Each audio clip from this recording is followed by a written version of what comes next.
मस्साजोगचे दिवंगत सरपंच संतोष देशमुख हत्या प्रकरणात बीडच्या विशेष मकोका न्यायालयात सुनावणी पार पडली। यावेळी सरकारी पक्षाकडे असणारी आणि न्यायालयात सादर केलेली कागदपत्र देण्याची मागणी आरोपीच्या वकिलांनी कोर्टात केली। यावेळी आरोपीच्या वकिलांनी कागदपत्र मिळाली नसून या कागदपत्रांचा पेनड्राईव्हही अजूनही मिळाला नसल्याचं कोर्टात सांगितलंय।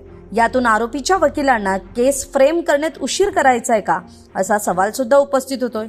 पण याविषयी वाल्मिक कराडच्या वकिलांना विचारलं असता त्यांनी काय माहिती दिली पहा। जी काय तारीख नेमलेली होती ही तारीख होती ती आरोपी नंबर 1 वाल्मिक कराड यांचं डिस्चार्ज ॲप्लिकेशन दाखल केलं होतं। त्या अर्जावरती मागच्या तारखेला सरकारी पक्षातर्फे म्हणणं सादर करण्यात आलं होतं। आजची तारीख होती ती मूळ फिर्यादी त्यामधले जे आहेत 3 गुन्ह्यांमधले त्या तिन्ही मूळ फिर्यादींचं म्हणणं मागवण्यासाठी आदेश केला होता। त्यानुसार त्यांचं म्हणणं आज सादर करण्यात आलेलं आहे। नाही, त्या अर्जावरती निर्णयाबाबत म्हणजे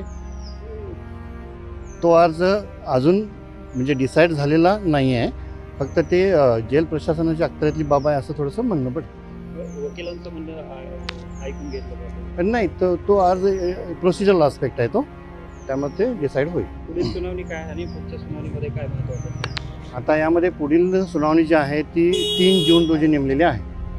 3 जून रोजी पुढील सुनावणी नेमलेली आहे। ती प्रामुख्यानं जे काही अजून महत्त्वाचे पुरावे म्हणजे जे आहेत दोषारोपपत्रासोबत दाखल केलेले कागदपत्र आम्ही जी सुरुवातीपासून मागणी करत होतो त्यापैकी बरेचसे इलेक्ट्रॉनिक एव्हिडन्स जो म्हणतो आपण त्यातले काही द्यायचे राहिलेत असं आमचं म्हणणं होतं। ती तपासणी करून जे काही कागदपत्र राहिलेत ते कागदपत्राची पूर्तता करण्याबाबत न्यायालयानं निर्देश दिलेले।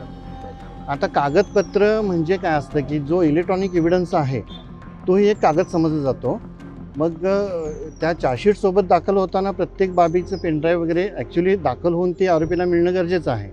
पण त्यामध्ये काही अजून राहून गेले होते। त्याची चार्जशीटची पडताळणी केल्यानंतर जेव्हा आम्हाला लक्षात आलं की हा देखील एक पुराव्याचा भाग आहे आणि तो आरोपीच्या विरुद्ध वापरला जाऊ शकतो, त्यामुळे तो आरोपीला मिळणं गरजेचं आहे। म्हणून आम्ही त्या पूर्ण कागदपत्र प्लस तो इलेक्ट्रॉनिक एव्हिडन्स या सगळ्याची मागणी केली होती।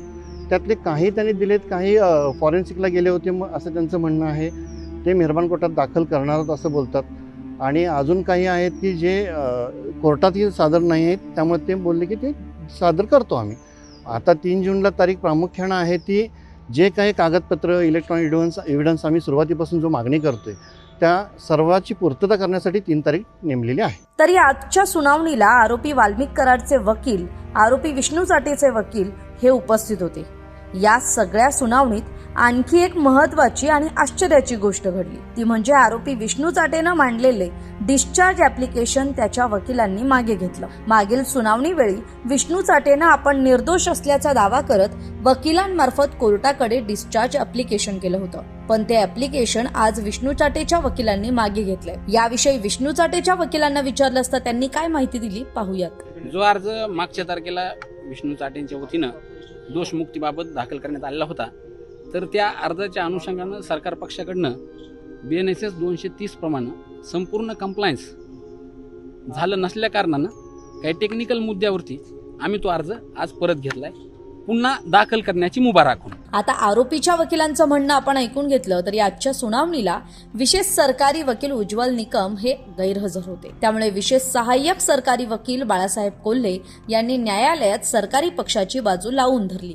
त्यांनी कोर्टात घडलेल्या घडामोडींविषयी काय माहिती दिली पाहूयात। आजच्या सुनावणीमध्ये विष्णू चाटेने जो दोषमुक्त करण्याचा अर्ज दिला होता तो त्यांच्या वकिलांनी परत घेतलेला आहे। नंतर पुन्हा दाखल करतील असं त्यांनी विनंती केली कोर्टाला।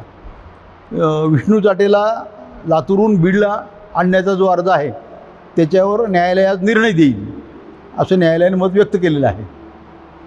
बाकी आज एवढंच आज घडलं। पुढची तारीख ही 3 जून देण्यात आलेली आहे। आज त्या प्रकरणात त्यांच्या अर्जावर कुठलीही काही चर्चा झाली नाही, सुनावणी झाली नाही। हां, मांडलं। मूळ शिवराज देशमुख यांनी त्यांचं म्हणणं मांडलेलं आहे।